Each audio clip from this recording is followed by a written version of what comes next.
Naam, wapenzi watazamaji wa Kibenge TV, salamu zetu za dhati zipate kuwafikieni popote mlipo, na matumaini yetu mko salama salimini, na tunawakaribisheni kusikiliza awamu ya kwanza ya habari za matukio ya kila siku kwa yale ambayo yanaendelea kujiri katika nchi ya Jamhuri ya Kidemokrasia ya Kongo katika hali ya kiusalama, kisiasa na hata kidiplomasia pia.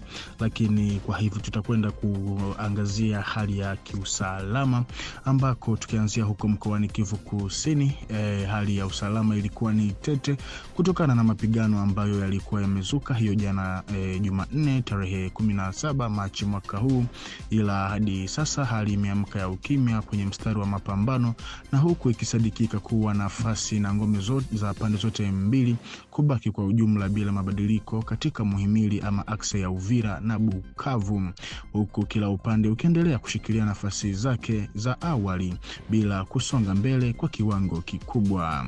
Hata hivyo, siku iliyotangulia ya juzi Jumatatu tarehe 16 Machi mwaka huu, kwenye majira ya saa 2:30 asubuhi ama 8:30, muungano wa wahasi unaoundwa na M23 AFC RDF ulifanya shambulio la kushtukiza dhidi ya nafasi na ngome za wazalendo huko Mitamba. Wazalendo walikumbwa na mshangao na kulazimika kujiondoa, hali iliyoruhusu muungano huo kurejesha udhibiti wa eneo hilo la muhimu. Kwa mujibu wa vyanzo kadhaa vya kijeshi vinavyokubaliana, vinadai kwamba vikosi vya jeshi la Jamhuri ya Kidemokrasia ya Kongo FARDC viliingilia kati haraka ili kuzuia adui kusonga mbele kuelekea katika maeneo ya Kirungu, na kwa sasa jeshi la serikali linaendelea kudhibiti kijiji chote cha Kirungu. Katika barabara ya taifa nambari 5 ama route nationale numero 5, hali ilikuwa ikibadilika katika siku nzima ya jana Jumanne. Asubuhi na mapema, wazalendo walifanya msukumo kuelekea Sange na kupita kwa muda mfupi katika kijiji cha Biriba, huku FARDC wakiwa bado katika nafasi zao na za Kasambura na Runingu. Hata hivyo, hatua hiyo ilisimamishwa na mashambulizi ya kujibu kutoka kwa muungano wa wahasi na kuwalazimisha wazalendo kurejea katika nafasi zao za awali, hasa Biriba na Runingu.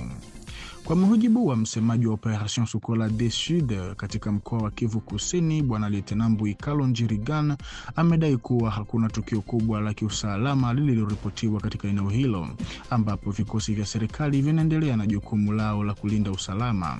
Ameeleza kuwa jeshi linaendelea kutekeleza kikamilifu wajibu wake wa kikatiba, hususan kulinda mipaka ya nchi pamoja na kuhakikisha usalama wa raia na mali zao. Aidha, operesheni za msako zinazoendelea katika maeneo ya jirani na Kirungu kwa lengo la kuwafuatilia na kubaini makundi au watu wanaoweza kuhatarisha usalama. Pamoja na kuimarisha hali ya utulivu iliyopo, mamlaka za kijeshi zimeeleza kuwa taarifa zaidi na za kina zitatolewa katika saa zijazo kulingana na mwenendo wa hali halisi uwanjani. Aidha, uvumi uliosambaa Jumanne ukidai kuwa wahasi wamekaribia kuingia Uvira au kwamba mamlaka za eneo zimekimbilia Bujumbura au Baraka umekanushwa vikali na vyanzo vya usalama. Taarifa hizo zinachukuliwa kuwa ni upotoshaji na propaganda inayolenga kusababisha hofu miongoni mwa wananchi. Ni muhimu kufahamu kuwa maeneo ya Runingu na Sange yaliyoko kando ya barabara ya nambari 5 ya kitaifa ma route nationale numero 5 ni umbali wa saa chache kutoka Uvira tu ndio yanayoendelea kuwa vituo vikuu vya mvutano.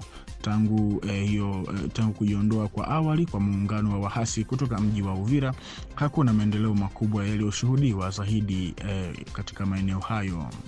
Na hiyo Jumanne tarehe 17 Machi katika majira ya saa 1 ya usiku ama 19h kumeshuhudiwa kukatika kwa ghafla kwa umeme ama courant electrique katika maeneo kadhaa ya mji wa Bukavu, kwa mujibu wa wakazi walioathirika na tukio hilo. Wakati huo vyanzo mbalimbali vya ndani, hususan wakazi wanaoishi karibu na mpaka wa Ruzizi wanaripoti kuwepo kwa harakati zisizo za kawaida za wanajeshi kutoka Rwanda kuelekea ndani ya Jamhuri ya Kidemokrasia ya Kongo.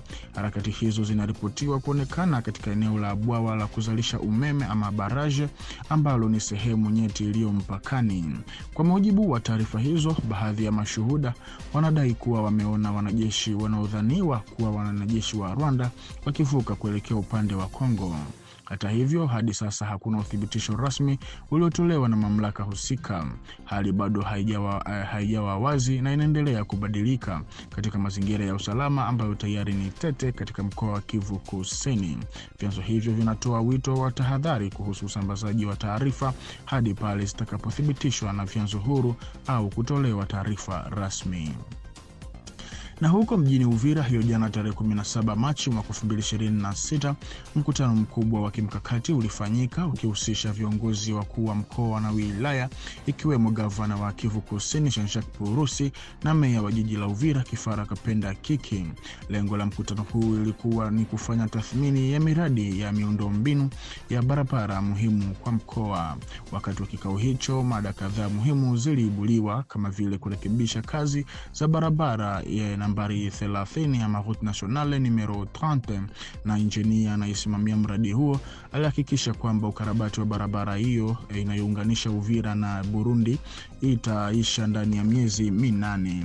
Na jambo la pili ilikuwa ni msaada wa kijamii kwa wenyeji, yani wale ambao walipata kuathirika na tatizo za migogoro ya kivita inayoendelea katika mji wa Uvira, na kama vile kamati ya kabila la Wanyamulenge lililojikuta linapinga harakati za wahasi wa M23 lilichukua nafasi ya kupongeza wakazi wa Uvira na kuthibitisha kuunga mkono rais wa DRC Felix Tshisekedi.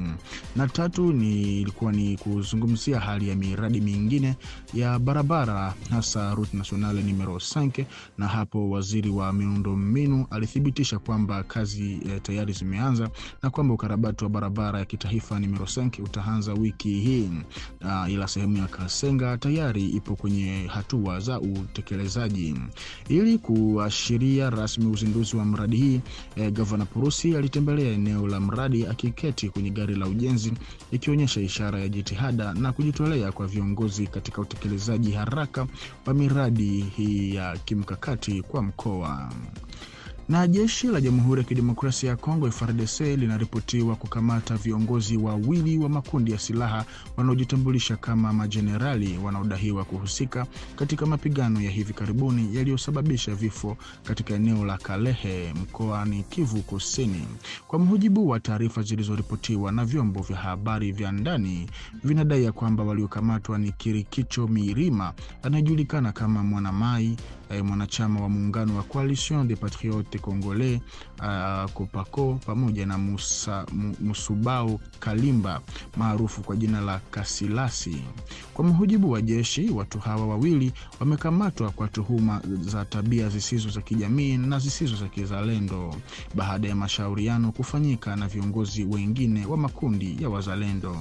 Kwa mujibu wa vyanzo vya kiusalama, viongozi hao ambao walipaswa kupigana bega kwa bega na jeshi dhidi ya wahasi wa M23 AFC wamekuwa wakijihusisha na mapigano ya ndani kwa ndani ama ya wenyewe kwa wenyewe kwa takriban miezi 17, hali iliyodhoofisha mshikamano wa vikosi vinavyoiunga mkono serikali katika eneo hilo. Na huko katika wilaya ya Masisi, kijiji cha Malemo kilicho kati ya Kalembe na Mpeti katika eneo la Pinga kimeripotiwa tena kurudi kushikiliwa na wahasi wa AFC M23 RDF hiyo jana Jumanne tarehe 17 Machi mwaka huu.